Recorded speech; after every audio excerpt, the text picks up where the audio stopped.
Fala, estranhos, tudo bem? Eu sou a Mari Monteiro do Casos Estranhos. Hoje eu vou contar mais um relato que aconteceu comigo. E eu quero aproveitar e pedir para você curtir e compartilhar esse vídeo e fica até o finalzinho porque você vai gostar. Se você tiver o seu relato também, aproveita e manda pra gente. Então, chega de mais e mais e vamos para o relato. Lembrando que eu não vou falar muito o nome porque esse relato aconteceu com parente, né, família, e eu não quero ficar colocando o nome, né, dando os nomes da família. Então, é isso. Eu morava em uma casa, e nessa casa, no quintal, eram duas casas. Eu morava em uma pequena e a maior é da minha prima. Ela estava nessa casa na época. E aí eu lembro que eu saí, fui resolver alguma coisa na rua, eu voltei tarde da noite, e cheguei em casa, tomei um banho, comi, fui pro quarto, fiquei ali mexendo no celular. E, gente, ó, lembrando que eu tô contando esse relato aqui, mas eu já estava sentindo alguma coisa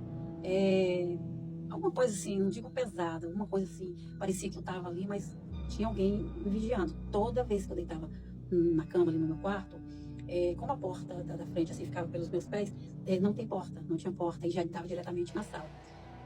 Parecia que tinha alguém me olhando ali. Toda vez que eu deitava, à noite, eu sentia que tinha alguém ali, que se eu fixasse mais os olhos, fosse atrás, eu ia ver alguma coisa. E no final desse vídeo eu vou te falar o porquê. E aí eu tava lá, tipo assim, quando eu queria ir no banheiro, eu via, mas eu tava com medo. Eu ia correndo, eu sempre deixava a luz do banheiro acesa, por medo. Então eu tava bem assim, assustada com aquela casa ali. É casa nova, né? Casinha dos fundos, a casa velha, mais velha era só que minha prima tava morando. E aí, toda vez, às vezes eu tava fazendo um café, eu sentia que alguém tava me vigiando, tava ali do meu lado, tava olhando. A gente sente como se tivesse movimentos de perna, do pé assim no chão, coisa assim, entendeu? Aí quando eu parava pra ouvir alguma coisa, eu não conseguia, parecia que parava também. Então eu senti uma presença ali, eu sentia que tinha alguém ali. Sei lá, não sei se era pra fazer medo, se queria falar alguma coisa comigo, mas eu sinto que tinha alguém ali. E aí quando eu ia pro banheiro, no banheiro era a mesma coisa, quando eu tava na cozinha era a mesma coisa. Tava parada vendo uma televisão, ou vendo, mesmo com o barulho da televisão, eu sentia que alguém tava me vigiando. E aquilo me incomodava muito, porque eu tinha tanto medo que eu já ia no banheiro, escovava meus dentes, fazia minhas necessidades e já voltava pro quarto para não ter que levantar, porque eu tava com medo de ir e me deparar com alguma coisa. E aí nesse dia que eu saí, eu cheguei em casa, já era 11 e tal, já saí mesmo para não ficar ali com medo, né, aquela coisa toda.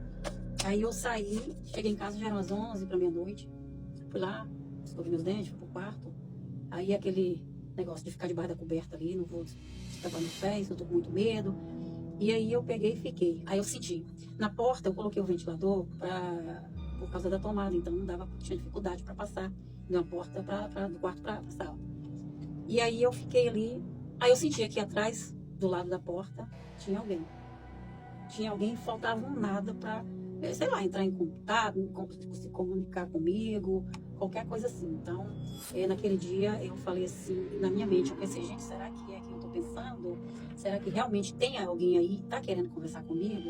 Eu vou logo falando, hein? Eu não quero, não tô afim, eu tô morrendo de medo, eu não quero isso. E aí eu percebi que tava. Por quê? Quando eu comecei assim, deitar, eu tava com muito sono e ao mesmo tempo tava acordada assim, ligada ali, eu ouvi um barulho como se tivesse esbarrado em uma cadeira plástica que tinha na sala. Você passa, esbarra e faz aquele barulhinho da cadeira, essas cadeiras de bar, que tem bar, plástica. Aí eu ouvi o barulho. Só que eu tava sozinha nesse dia. E aí eu pensei, é o que eu tô pensando, é isso mesmo. Olha, eu não tinha como sair correndo e ir pra casa de alguém, porque eu tava sozinha, já era tarde. Então foi o jeito de eu ficar ali e engolir aquilo, entendeu? E aí foi isso. Foi uma coisa assim, você pensa, é pouco. Não, não é pouco. Você tá sozinha dentro de casa, você percebeu que tem alguém ali com você, e essa pessoa só tá esperando você falar, oi, é o quê? Quer falar comigo? Pra ela, sei lá, aparecer. E aí eu acabei dormindo, eu peguei no sono, sabendo que ia acontecer, que eu acabei dormindo, né? Só no outro dia mesmo, acordei, já tava de dia. Aí, aonde eu quero chegar é o seguinte, a casa da minha prima, ela é viúva. O meu primo tinha pouco tempo, tinha falecido, né? Pouco tempo, que eu quero dizer assim, pra mim 2 anos é pouco. Então, ele morreu. Eu tenho uma prima pequena, também, que ela já viu ele ali. O meu primo não era uma pessoa ruim. Eu não estou falando isso porque ele era uma pessoa ruim. Era um primo assim, que eu gostava demais. A gente tinha uma intimidade. era um pai, entendeu? Para mim, um pai, paizão mesmo.